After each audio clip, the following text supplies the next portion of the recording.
Assalamualaikum warahmatullahi wabarakatuh. Waalaikumsalam. Bismillahirrahmanirrahim. Alhamdulillah wa syukurillah amma ba'du. Pertama-tama marilah kita bersyukur kepada Allah Subhanahu wa taala karena Dia telah memberikan kita bermacam-macamnya. Yang kedua kalinya, tak bosan-bosan kita ucapkan, kita curahkan salawat kepada Nabi kita, Nabi Muhammad Sallallahu Alaihi Wasallam. Allahumma salli ala Sayyidina Muhammad wa ala ali Sayyidina Muhammad. Salam dari Ikhlas Studio, ikhlas tanpa batas. Pemirsa Ikhlas Studio dimanapun berada, hari ini kita akan melanjutkan pembahasan kita, yaitu tentang sifat Allah yang 20, yaitu tentang sifat wajib bagi Allah yang 20, yaitu sifat wajib bagi Allah yang keempat, yaitu mukhalafatuhu lil hawadits. Di sini tausiah yang disampaikan oleh Abu Hamdan tentang pembahasan sifat wajib bagi Allah yang keempat. Marilah kita simak tausiah dari Abu Hamdan. Waktu dan tempat kami persilahkan dengan segala hormat. Bismillahirrahmanirrahim. Assalamualaikum warahmatullahi wabarakatuh. Waalaikumsalam. Alhamdulillah, alhamdulillah, alhamdulillahilladzi arsala rasulahu bil-huda wa dinil haq liyudhhirahu 'alad din wa kafa billahi shahida. Asyhadu an la ilaha illallah wa asyhadu anna Muhammadan abduhu wa rasuluh. Pemirsa Ikhlas Studio Jambi dimanapun berada, kembali hari ini kita melanjutkan materi kita yang keempat dari sifat 20, yaitu mukhalafatuhu lil hawadits. Mukhalafatuhu lil hawadits artinya bersalahan Allah itu dengan segala yang baru, baik itu pada zatnya, pada sifatnya, atau pada perbuatannya. Dan semua yang baru yang telah ada ataupun yang belum ada. Maka hakikatnya ibarat daripada menafikan Allah serupa dengan yang baru pada zatnya, pada sifatnya, atau pada perbuatan. Kita bahas satu persatu. Yang pertama, pada zatnya.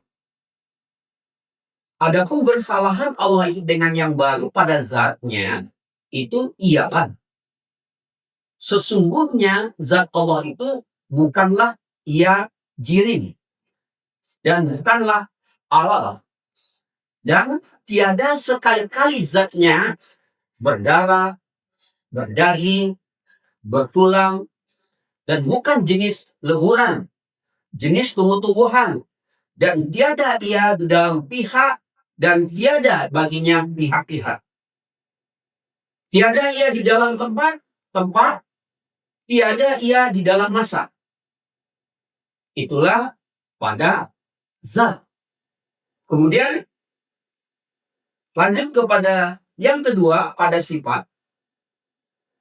Pada sifat, bersalahan Allah dengan yang baru pada sifat itu ialah sesungguhnya sifat Allah Subhanahu wa ta'ala itu tiada bersamaan dengan sifat yang baru.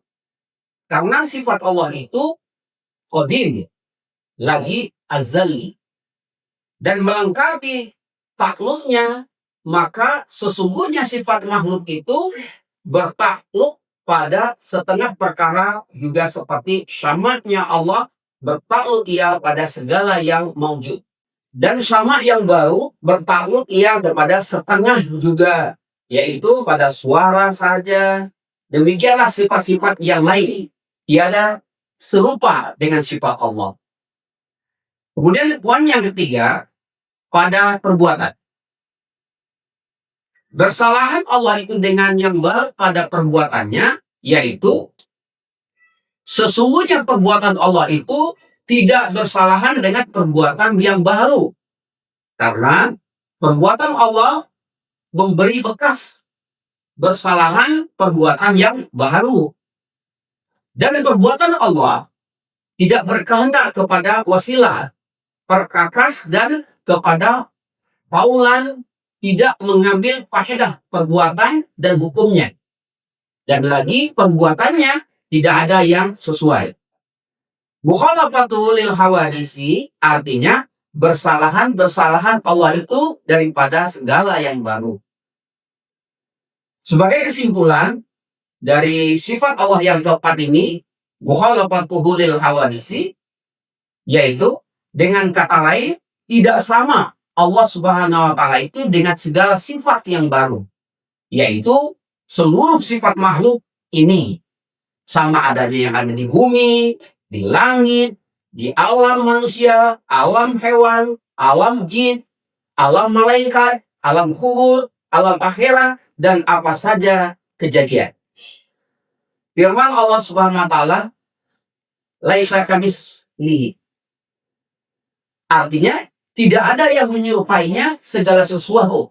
Quran surah Asy-Syu'ara ayat 11.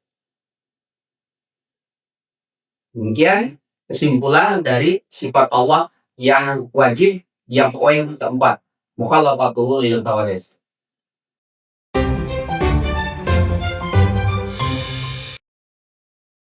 Baik ya, tadi Buya sedang menjelaskan tentang sifat wajib bagi Allah yang keempat. Sini tentunya ada pertanyaan Buya. Ya. Bagaimana sebenarnya Allah itu ya?